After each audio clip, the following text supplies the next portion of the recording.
If you're yet to become a proud member of our league, be sure to click the subscribe button down below so you don't miss anything of the best football quality content here on YouTube. But without further ado, let's get right to it. What's going on, guys? ¿Cómo están? And welcome you all back again to another episode of Transfer News and Headlines. And today we go to England and we have so many stories. I mean, do you know when you have your iPad or your phone and you have too many open tabs and they just like crumble into one side? Yeah, I have that. We have so many transfer stories to cover today, and let's get right to it. So the first one comes from the Metro, and it says that Kelechi Iheanacho will move within the next 10 days, says Pep Guardiola, amid Leicester, West Ham and Southampton interest. The exciting giant striker has been knocked out from the pecking order at the Etihad Stadium after Gabriel Jesus has joined the club in the last, winter transfer window. For me, summer, so it gets confusing. In the last season, the 20-year-old made 20 appearances, surprising, but just 5 were starts. Leicester, West Ham and Southampton has all been linked for the Nigerian international, and it appears a deal may be close for the Foxes. Speaking in Houston ahead of Manchester City pre-season friendly with Manchester United, Guardiola offered a fresh update on the situation of the young player. Kelechi is a young player. It was easy, an honor to work with him. Because it's not easy for him, I didn't give him many chances. But he's close to making a transfer, maybe in the next week, in the next 10 days. It's going to finish. Guardiola simultaneously revealed that Manchester City will insist on a buyback clause for Iheanacho. We'll have a buyback clause opportunity in the few years to bring him back. But he's a young player and we believe he deserves to play. He needs to play at that age, and that's why the club will decide what's best for him right now. So in that sense, very nice transfer for Iheanacho. He goes to Leicester, gets a little bit of playing time, plays very nicely, then comes back to Manchester City and hopefully becomes a really nice striker. During that same interview, Pep Guardiola also added, Kolarov helped me a lot last season in terms of many things. But he had a big chance to go back to Rome, where he was before, and he spoke to me, the club, and asked me to leave. I don't like to stay with players who don't want to stay, that's why it's the best option for everybody. So according to this, it seems that Alexander Kolarov will move to AS Roma in the next few days. Apparently Kolarov could bring a lot to the Rome side, the new revolutionized, let's say, Roma side, because definitely they're selling a lot of players and they really need to make a huge investment if they want to keep continuing competing with the likes of AC Milan this season and Juventus. So in that sense, we know that Kolarov, 31 years old right now, has made already 247 appearances for the Sky Blues in the 7 years he has spent at the club. He really made over 100 appearances for Lazio prior to joining the city, but it appears that the Galli Rossi will put his team over their bitter rivals to sign the Slovakian, Serbian, it's Serbia, right? He's from Serbia, if I'm not wrong. The Serbian international. And this news comes from another news, and this is because Danilo seems to be edging closer to a move for Manchester City for around 29 million euros or pounds. Probably pounds, because it's Britain. Yeah, pounds. So in that sense, it seems that Guardiola reckons that Danilo can play as a right back, left back and a center mid. So that's why we're thinking that he may need another fullback, but Guardiola only thinks he needs 3.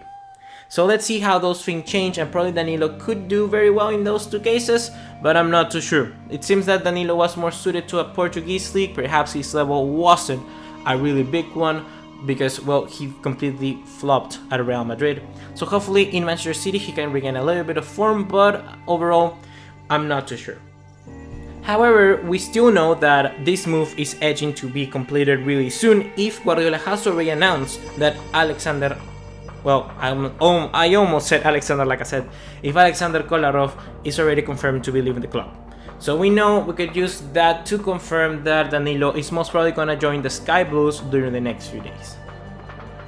From one fullback to another, we have Javier Manquillo joining Newcastle United. We know that Manquillo was at Sunderland last season, however, he was from Atletico Madrid on loan. So I mean, they could use that as an excuse, saying that they didn't sign from their bitter rivals. The Spain international under 21, Javier Manquillo, has become a Newcastle United fourth signing of the summer after completing a move to St. James Park from Atletico Madrid for undisclosed fee. The 23-year-old has signed on a 3-year contract with the Magpies and has joined up with Rafa Benitez and his new teammates at the club training club in Ireland. Madrid-born Manquillo started his career with Atletico, but he also played on loan for Liverpool, Marseille and Sunderland. As well as representing his country at a very youth level, he has a Champions League and Europa League experience. So in this sense, I mean, Newcastle has made a very nice signing, because as they say here, he has already played as the Premier League. Maybe not for Liverpool as much, because he didn't get, well, much playing time, and Sunderland because, well, they got relegated. But, I mean, he's definitely gonna add a lot for Rafa Benitez in his new Newcastle revolution in the Premier League. And, I mean, Rafa Benitez definitely will know this guy, and this guy will give it a lot, because it means that he really has something to prove in the Premier League. He needs to prove something. And in that sense, he didn't achieve it with Liverpool nor with Sunderland, so Manquillo most definitely will try and come here hungry to provide for Rafa Benitez's new side. Next up, we go to Leicester City, where Craig Shakespeare, the manager, has announced that Leicester has rejected a bid for Riyad Mahrez from AS Roma. It seems that interest from Roma is very, very high. However, Craig Shakespeare here quotes, "I think I was quoted on the last press day that there were no bids. There was a bid from Roma, yes, I was told afterwards, so I would like to put that one on the record straight. It was politely declined on the basis that it was a low offer. It was weak. Of what the offer is, don't ask me much. How? Because I don't know and I don't want to get involved in that." So the 26-year-old, we know that is enjoying probably a sort of weird preseason with Leicester, because we already know that he wanted to leave at the early of the transfer window. He was waiting for someone like Arsenal, like Barcelona, but I don't think his ceiling is, well, that high. In that sense, Roma could definitely be benefited with a player like Mahrez. His tricky feet in Italy will definitely be very nicely incorporated into the side, especially with AS Roma having at the other wing someone very fast as El Shaarawy. Furthermore, this news comes from Sky Sports, so we can take this that is almost certain. And really, I want to say that Mahrez should go from Leicester City, in my opinion. I don't think he's worth like 40 million, like what they're talking right now on the media. However, I think he definitely is somewhere between the 30 million mark, but in this current transfer market, he will go for that price. And in that sense, Leicester will make a lot of profit. And with the signing, most likely, of Kelechi Iheanacho, they will have a surplus of money that will allow them to get someone like Sigurdsson if they really want it. And now, for the biggest transfer story of this episode, we have Liverpool reportedly reject a 72 million offer for Philippe Coutinho from FC Barcelona.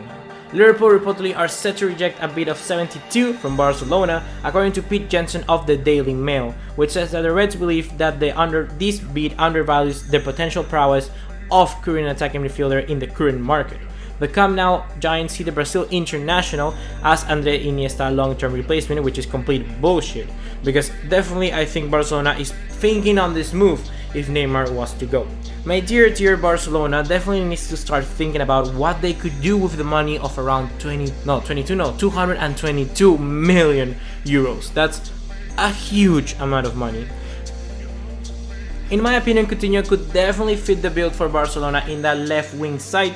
However, I think someone like Dembele could be much better and has a higher ceiling, a huge ceiling. According to ESPN, Jim Pierce, Jurgen Klopp has already confirmed that he, yes, meaning Coutinho, is not for sale. He's very important for us and he will try to compete a lot in the Champions League. I'm not surprised that the clubs are interested in players of Liverpool. We're not a selling club, we want to make the next step together. So in that sense, I think Jurgen Klopp has the right mindset to keep this Liverpool squad together, because they want to become one of the top 4 clubs again. When you think of the Premier League, he needs to keep his best players, and Coutinho is definitely that. So now to another news from Liverpool FC, we have Van Dijk being forced to train alone under Mauricio Pellegrini. We know that Van Dijk wants to leave Southampton really so much this summer transfer window, and I think that Southampton must start to realize that he can be a problem. Mauricio Pellegrino has said that, well, Van Dijk wants to leave the club, but he doesn't think they need to sell him.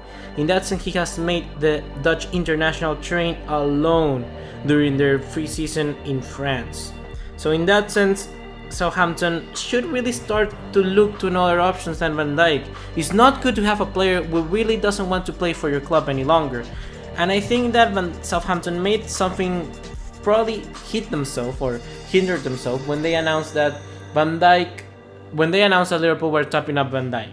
In that sense, they could have made 60 million right off the bat. And 60 million right now for a defender is a huge amount of money. If Kyle Walker is now the higher expensive most defender in the world, I mean, Van Dijk is more than that. So you could ask for like 70 million and Liverpool would be forced to pay that. In that sense, most probable Van Dijk is unhappy right now at Southampton and they need something else. They need to start looking for other options, because if Mauricio Pellegrino wants to get a really nice squad going for Southampton, being this his first season at the club, he needs to start progressing and keeping those players happy. Van Dijk is not happy, and if he's not happy, the whole squad is not happy. So let's go, Pellegrino. I want to see what you can do. So now we have 2 more transfer news to go, and the first one is Rafinha has been offered to the Gunners by Barcelona, and this comes from Sky Sport News. Arsenal has been offered the chance to sign the versatile midfielder Rafinha from Barcelona, per a report from Sky Sport News. The same report noted how the Blaugrana would prepare to offload the 24-year-old Brazilian for more than 30 million euros. In that sense, I think that Arsenal will get a very nice player in Rafinha. However, I don't think they really need him. The report noted how Rafinha has been left out of Barcelona pre-season tour of the US while he gets over a knee problem. Significantly, Sky reports also referenced club president Josep Martí Bartomeu saying that Rafinha wouldn't be sold. But I mean, Bartomeu is a complete idiot, in my opinion. Being a Barcelona fan, I could see all his moves, and Bartomeu is a complete disaster with transfers. He's such a bad president, to be honest. However, the player himself has been content to leave his future open, per a report of the Spanish source Marca last month. My future is open to all the possibilities and is in the hands of God. I am a Barcelona player and I want the most important thing right now for me is to recover from my injury. Then we'll see what happens. What I can say is that there's no certainties and that everything is open. That has been all for today, guys. If you have enjoyed, please remember to drop us a like, leave us a subscribe, and I'll see you in the next one. Take care, ciao.